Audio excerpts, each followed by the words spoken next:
You are listening to the Common Ground podcast, where social justice topics are discussed so that mutual solutions can be considered. This program was created by me, Ziggy Kozicki. You can join these conversations by following Common Ground podcast on Facebook. This program was created through the facilities of the MCTV network, a service of the City of Midland.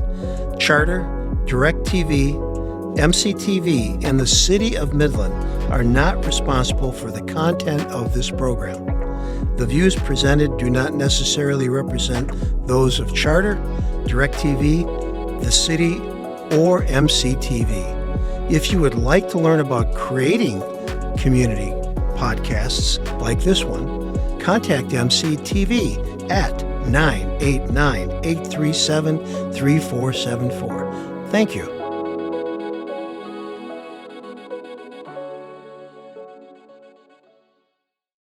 Hey, welcome to U.S. Common Ground. I'm Ziggy Kozicki, the executive producer and host for this program. Common Ground is a podcast that really focuses on what do we need to do to get back to the kind of issues that we all have to work together to solve. You know, that common ground is where we find those solutions, where we poke through the barriers that stop us from being successful at whatever we're attempting to do. It's often a political world. It's often a world filled with facts and lots of money and lots of people with different points of view. But, you know, when we find common ground, we find success. My guest today is Bill Cobbs. Bill is a person who ran for public office, has lived through a lot of generational changes, is an activist, somebody who understands the whole idea of political disenfranchisement, and has been very outspoken about what he thinks needs to be done and what kinds of things are happening to us that we should be alarmed about. Bill comes to us from Farmington Hills, Michigan, and I'll let him introduce himself in a minute. I want to let people know that if you want to make comments, you can go to U.S. Common Ground in Facebook and add comments about this program or any of the other programs that are available. And with that, I would like to introduce Bill Cobb, who is Bill is here to share a little bit of his wisdom. So, Bill, why don't you introduce yourself? So let's make this as concise as possible. I'm born and bred in Detroit, Michigan. I went to Detroit Public Schools. When I finished, I went into the United States Navy, and I was lucky enough to get selected for the Boost program, which was broaden opportunities for officer selection and training. That program allowed me to go back to complete my undergraduate degree and get commissioned. And after I served out my time in the Navy, I came out and went to law school. And soon after completing law school, I ended up working for Xerox Corporation. And I spent 20 years of my life as an executive at Xerox, and then, retired and went to work for a couple of other companies. I worked for a Danish software company as the CEO, which meant that I spent half my time here and half my time in Denmark.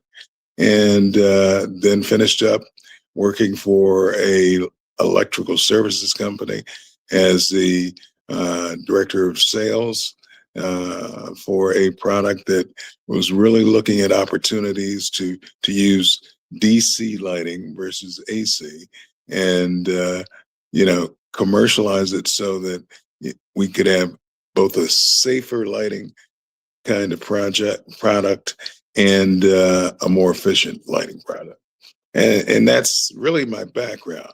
In 2018, I was bold enough to run for governor of the state of Michigan. I remember that. And I'm That's sure we met on the campaign trail. Yeah. And I'm sure we'll have an opportunity to talk about how that really shaped my focus going forward about what we needed to do to to make people responsive to the political process and understand that this is not a war. It is an opportunity to collectively engage and make the country and the state and the city that we live in better places. Yeah. I met Bill when I was running for U.S. Congress. And, as Bill knows, you go to a lot of places, talk to a lot of people. I was visiting 14 counties. Bill was covering the whole state of Michigan, which was more than 14 counties. But in that process, you meet a lot of people. You find out many things that you wouldn't otherwise. And it is an eye opener. And it certainly reminded me that, what we have in common really matters. And, I want to ask you, Bill, what do you think? Are we losing that common sight? Are we going in the wrong direction? What's your thoughts?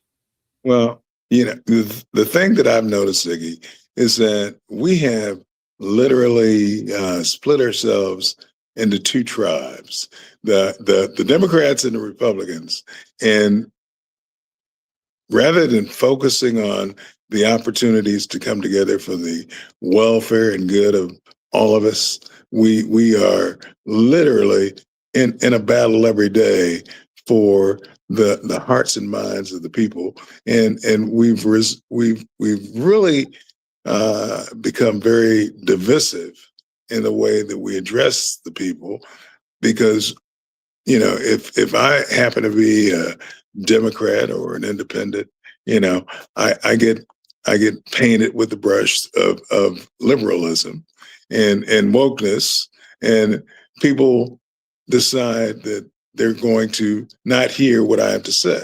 Conversely, if I'm a member of the GOP, the images that I have signed up for the MAGA way of life and attitude, and that there is no getting through to me. And as long as we take those polar opposite positions, we make it very difficult to identify the areas that we all have in common and all want to address. Well, I got to make an admission here. My family comes from a Democratic background, union members, and I've been a union member also. There was a period of time when, as an undergraduate, I actually thought I was a Republican, joined the Republican Party, and then went back to the Democratic Party as a place to hang my hat. And I, over time, have become an independent. I really don't have a party affiliation, maybe because I'm disappointed in both parties, the two-party system, because it is so adversarial, and there is little opportunity for common ground.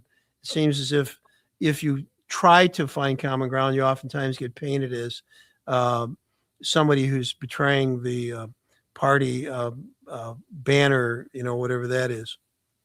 Well, what's really interesting is that I have marveled at the way in the last 20 years, especially, we have become very adversarial. And like you, I used to be a Democrat. I used to claim that banner.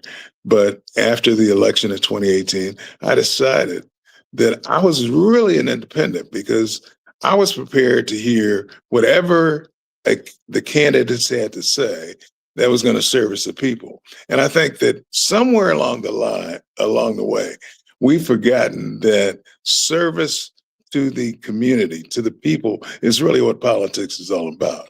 If it becomes a gladiator sport where it's about how much we can tear down the other side, then we're missing out on every opportunity to move our society forward.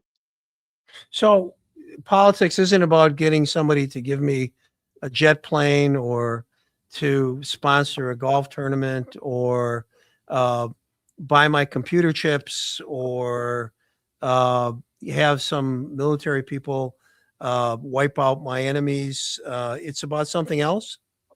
It is absolutely about something else.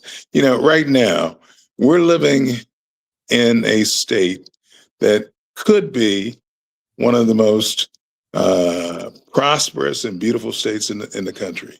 And yet we don't focus on those things that will get us there. You know, one of my pet concerns since probably 2015 is really looking at how we use the public education system to make it responsive to the needs of the community. You know, when I think about what school was like when I was growing up and look at what school is like now, it's amazing to me that there are many schools in this state where there's no concerted effort to really teach people civics. You know, I've actually talked to students or former students who said they never had a civics class in middle school or high school. How are we allowing our young people to matriculate through the educational system without any exposure to the political process and what it's supposed to accomplish? You know, I understand the frustration that many of them feel because, you know, they have a notion, but they don't have any deep exposure prior to going to the polls the first time. Yeah. And as a result, you know, they go in, and when things don't turn out the way they would like for them to turn out, they kind of shut down on the system, and they don't realize that every single one of us, is part of that system. And to the extent that we're engaged and that we are actively involved, we make a difference. When we're not actively involved, when all we do is go to the polls and vote and hope that somebody else is going to get the work done, we are missing out on the opportunity to really make our individual voices mean something. Yeah. Having been a school board member, I understand public education has changed. Having been an educator and still an educator now, 50 years an educator at 8 different universities, I have a sense of, you know, the failures of education. Part of it, I think, is because education has become more about money, you know, sustaining itself, and it is expensive, I think, is the other thing. Education's become very expensive at all levels, and there's a limited budget, and there's, you know, it's hard to sometimes make that budget cover everything. But I think there's another factor here that has less to do with education, has something to do with societal trends. You know, I'm a boomer. My parents immigrated to this country. They survived World War II. I lived in a community where people survived the Great Depression. They survived World War II. They understood what the threats of fascism and communism really were. They understood what it was like to not work, not have any resources at all, not have Social Security, not have Medicare, not have anything. If you got sick and you didn't have family to take care of you, you went to a poorhouse to die. You know, if you didn't have people taking care of you and didn't have a pension, you had to live with your children because that's the only way you could survive. We've come a long way from that. I think the whole idea of civics was, you know, trying to teach people to get government to do things for them that would be in their best interest, including things like pass Medicare, pass Social Security, make sure that people had access to public health services. The public education was actually funded adequately to provide the kinds of things that we have, et cetera, et cetera. You know, there was a real drive to try to make civics, for instance, important because we didn't want Nazis to come back to America. We didn't want to have fascism being talked about as being an alternative to democracy. You know, that communism wasn't a choice that people wanted because they saw what it was doing to real people. People came back from World War II understanding what happens when you don't get your government to work for you. Those people are gone. And so there's been a gap between people who really understand what happens when you're negligent, when you become disenfranchised, to now we're in a situation where people are disenfranchised and they are negligent. And we're starting to see the the problems associated with that. But you had mentioned something earlier too about that people may not necessarily appreciate working with other people, that there's a certain degree of selfishness. What do you think about that? Well, you know, like you, I'm a boomer, and I remember very distinctly when John Kennedy said that ask not what your country can do for you, but what you can do for your country. And the thing that strikes me now is oftentimes when you talk to voters, particularly young voters, the conversation is about what they expect government to do, not recognizing that they have an integral part in making sure that our government is on track. And unfortunately, we're living in a day and time when people think that once they go to the polls and cast a vote, they've done their job. They don't have to really stay on top of the people that they put in office. And I would submit to you that there could be nothing further from the truth. So for me, it is giving them the message that having government that's responsive and really looking out for the interests of the people is about your level of engagement. You got to be engaged. It can't be something you do every 2 or 4 years when you go and fulfill your obligation to vote. That's a very small part of it. You've got to understand what a candidate is saying they can do and how they're going to do it. All too often, we never ask candidates the who, what, and when of the things they talk about on the campaign trail. And I will tell you that if a candidate isn't prepared to respond to those kind of questions, then they're really not focused on the job. They're focused on the title that is associated with the job. Yeah, let me bring back a story that I like to tell about a congressman I knew, Al Cedarburg. He had a dairy in Bay City, Michigan, Bay County, and he and his brother ran the dairy. He ran for Congress, got elected, went to Washington, but he also ran the dairy, and he never thought of himself as a career politician.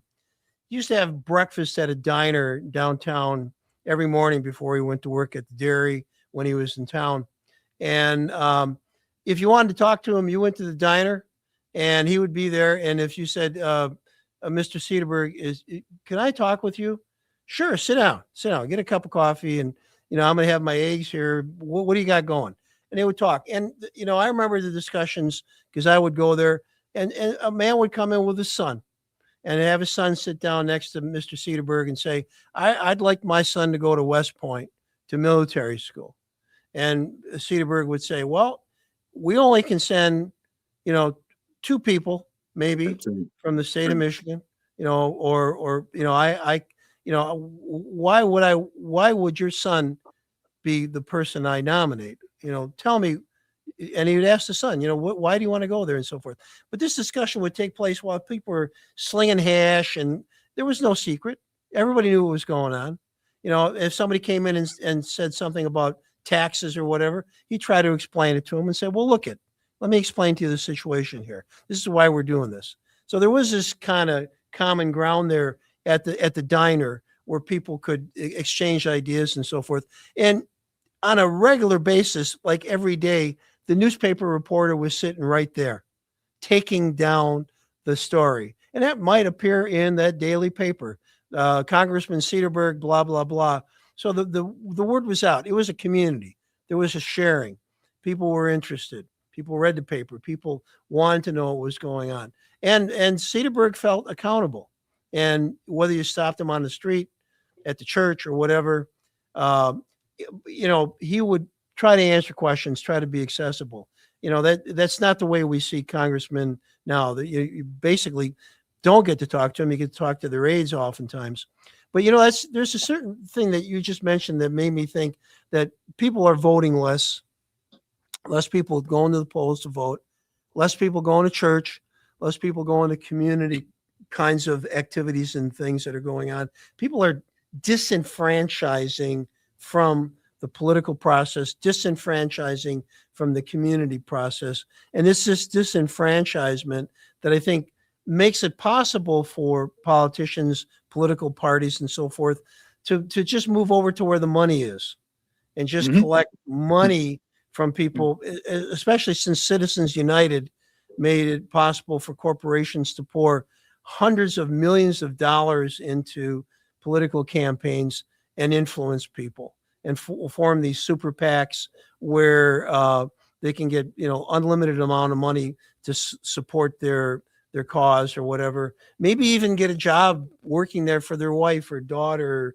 or brother or sister or whatever, so that, it's not a bribe, but it sure is convenient that my wife or your wife would be getting, $100,000 a year to work for a political action committee that is also giving me money to get elected. And then later on comes back and shows up and says, okay, now here's a list of the things that we'd like you to take care of for us because we helped you got elected.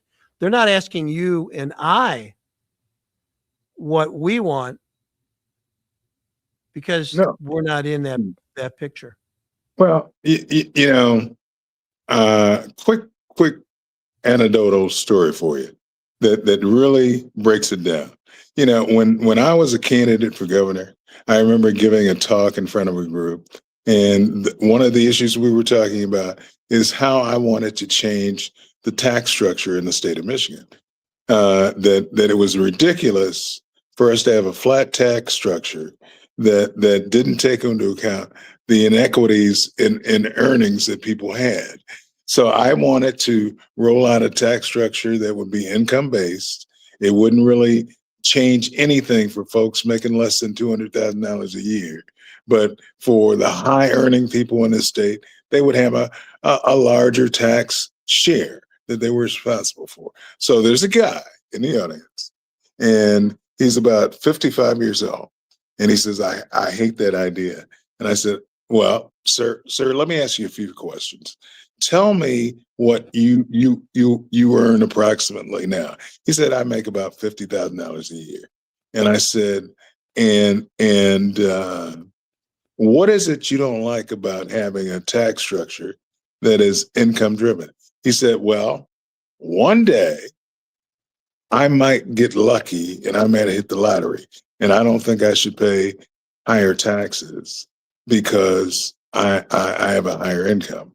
And I after I was able to stifle my laugh, I said, well, you do understand that at 50 years old, the chances that one day you too will join the Billionaires Boys Club is remote at best. And you're looking out for somebody else's interest who doesn't need for you to look out for it. Conversely, you need to make sure somebody's looking out for yours. And so we've got an interesting take on society today, because all too often people don't recognize that government responds to the loudest voice. And if you aren't making enough noise, and you aren't the keeper of honesty, you can't expect those things. And it's unfortunate that we've created a political process today that focuses on people giving the right answers, not necessarily delivering the right performance and results. I think that when you vote for somebody, you've got to be first in line in terms of holding them accountable, and making sure that the things they told you they were going to do, they're actually doing.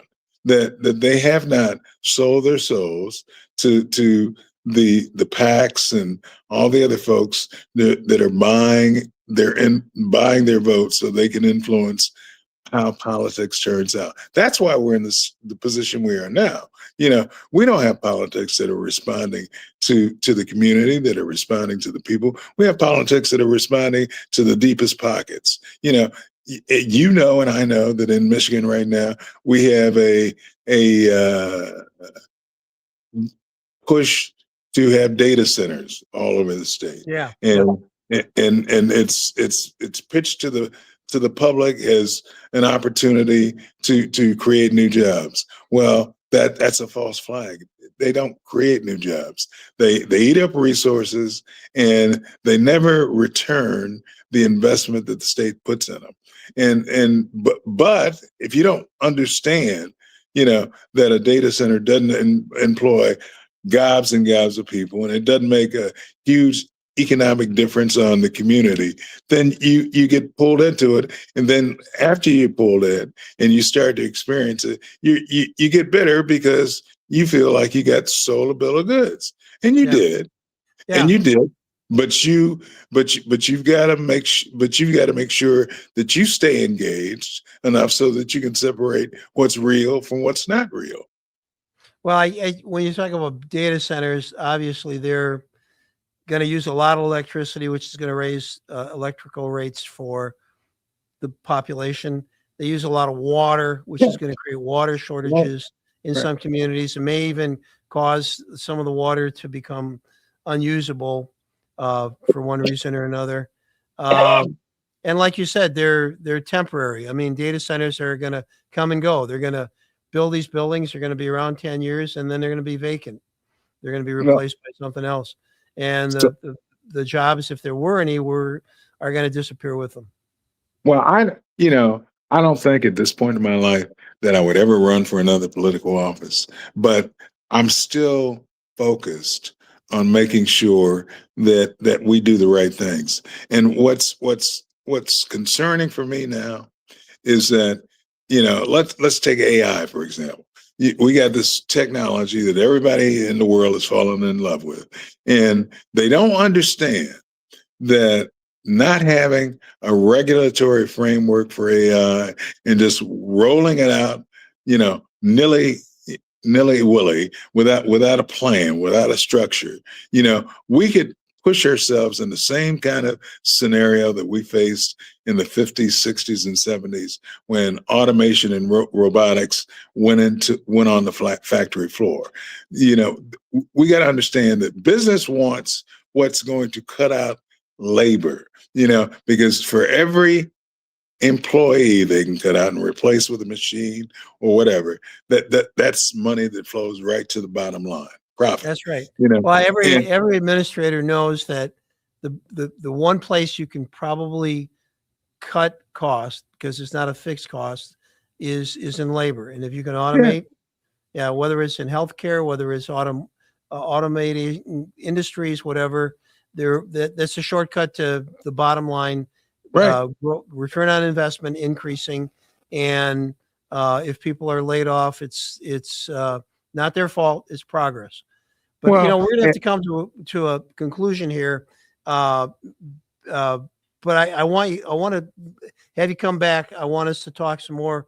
I know we're talking about political disenfranchisement right now, and also probably the whole idea of people losing sight of the fact that they have to be involved in anything for it to actually turn into something that benefits them.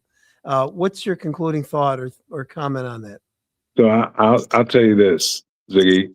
I'll come back anytime you want to have me, because I think it's important that we are sharing both our individual experiences and our visions for what we can be if we get away from the focus being on the individual and focusing on the welfare of the state, the country, the communities that we live in.